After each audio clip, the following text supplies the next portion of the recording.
this forum. So our topic today is corporate rescue, Saviour from bankruptcy. We have 3 panel today. So the first panel is Puan Rabiatul Adawiyah binti Rosli, who is an academician in University Sultan Zainal Abidin.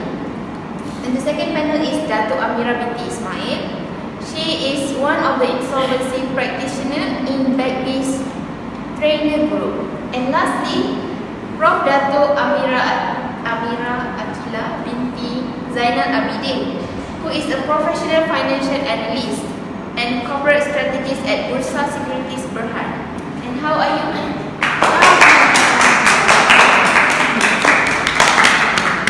Before we start our discussion, I will divide the discussion into 3 parts. So the first part will be discussed by Puan Rabiatul Adawiyah on the historical background of corporate rescue and how its development in Malaysia. So the second part will be discussed by Datuk Amira on the operation of corporate rescue, and the last one will be discussed by Prof. Datuk Amira Akila on the effect of winding up of a company to the country when they are failed to be rescued and how corporate rescue help the company.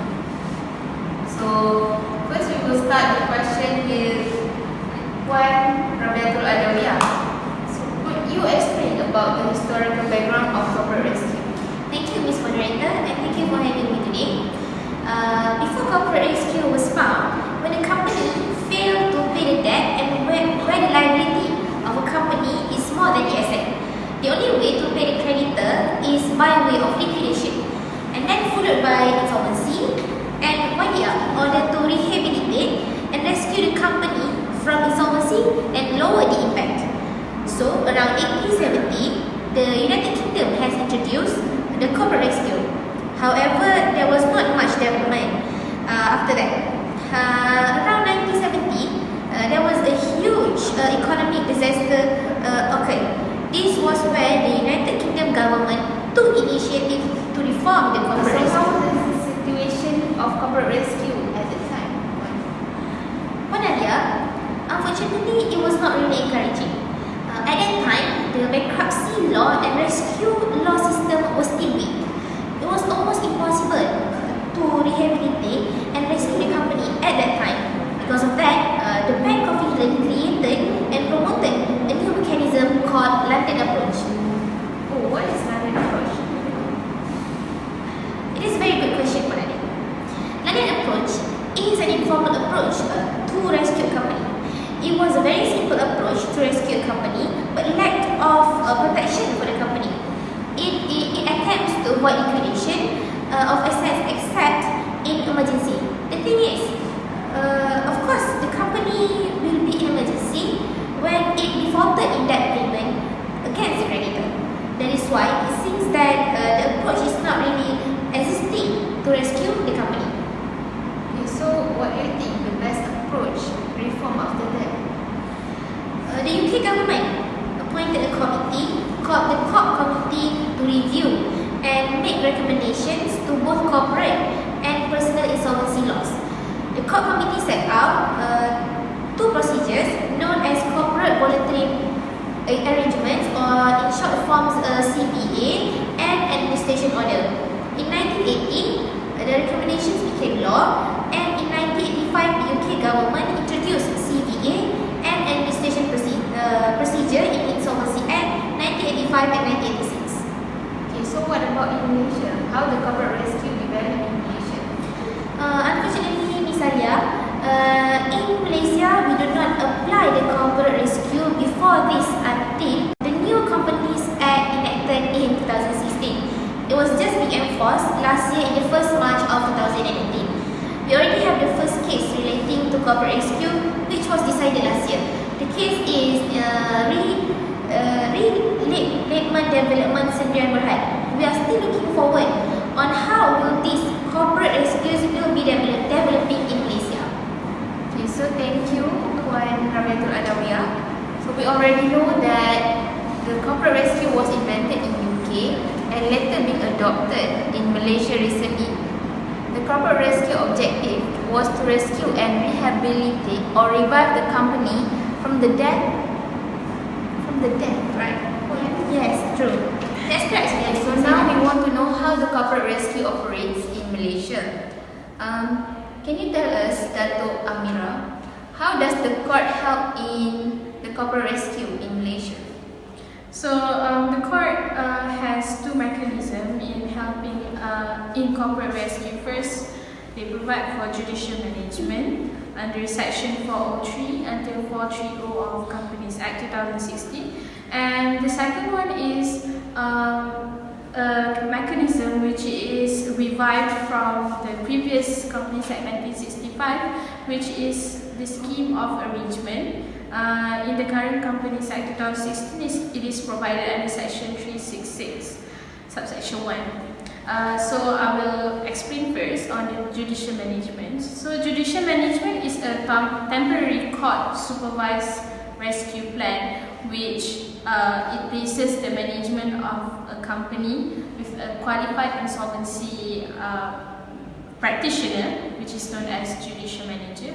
So it works when the director apply to the court for the appointment of the judicial manager when the director is in the opinion that their company is unable to pay its debts or there is reasonable probability of rehabilitating the company. So when the court appoint a judicial manager, this judicial manager would seek the suitable restructuring options, and the rescue plan that the judicial manager made will be implemented after receiving approval of from 75% of the creditor, and also after receiving a sanction from the court. And after receiving the sanction from the court will grant moratorium period of 180 days, and it can be extended further to 360 days. Move on to the scheme of arrangement. The scheme of arrangement is actually a revived mechanism under Companies Act 1965, as I said just now. It is more or less likely like judicial management, but it is more lengthy and cumbersome process.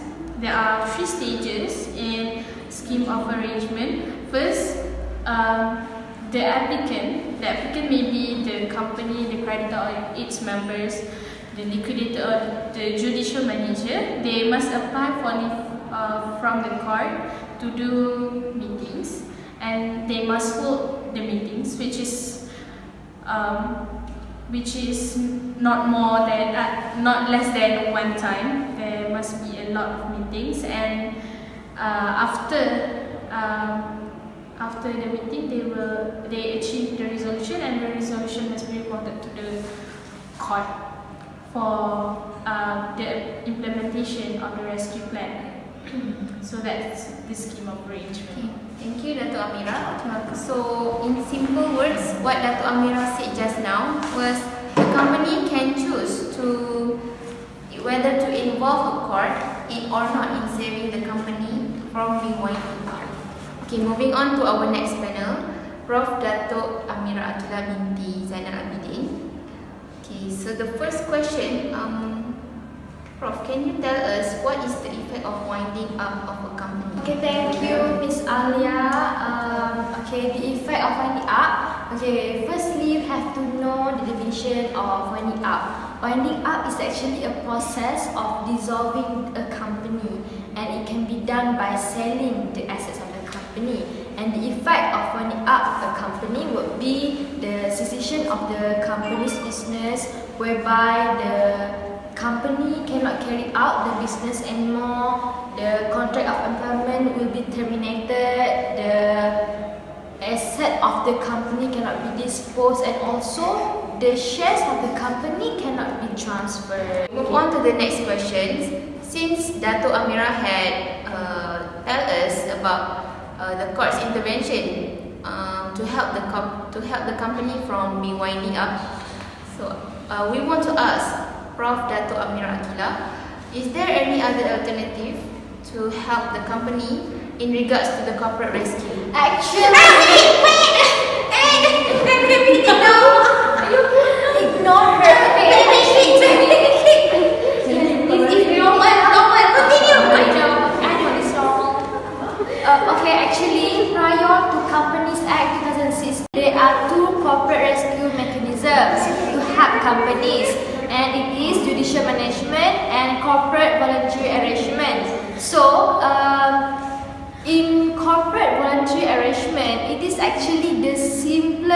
form of rescue mechanism because there is no court involvement, there is no court intervention, whereby the director of the company will seek a proposal to compromise with the company's creditor, and to ensure the genuineness of the proposal from the director, the Companies Act requires the director to appoint a licensed liquidator to act as a nominee. Thank you, Prof. Dato' Amiranda. Now we understand that corporate rescue is very important before a company wind up. Now we open for question to the members of the floor in regards to the topic, to our topic today.